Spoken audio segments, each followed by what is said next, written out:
university, voting to continue, staying put. They will not require Western civilization courses as part of their freshman curriculum. It's not been part of the curriculum since the 1980s.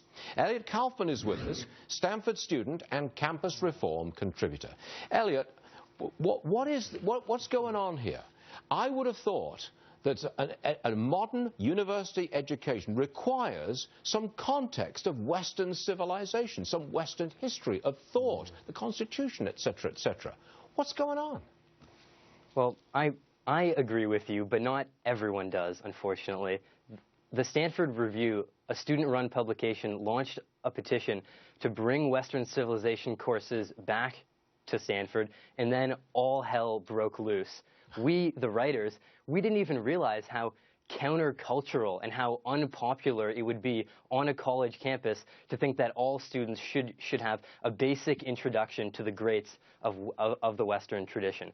But it is. When you say the greats of Western tradition, what do you mean? Western thinkers, people in our history? Thinkers, exactly. Plato, Aristotle, culture, Locke, kind of thing? And critics too, because that's important. But that's not part of the curriculum. As of now, and for the past 30 years, it's not part of the curriculum.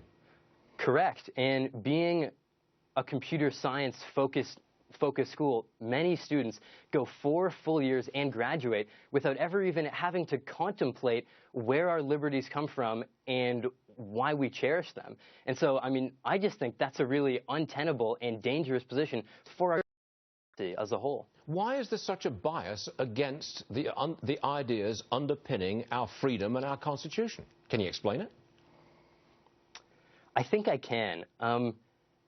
Basically, many campus activists had a huge problem with making any sort of value judgment, with saying we should study Western civilization and not assign equal time to every single civilization in the world. They found that a deeply offensive thing, despite the obvious truth that, you know, our liberties, our democratic institutions don't come equally from every civilization in the world, but primarily come from the Western tradition. They found that offensive.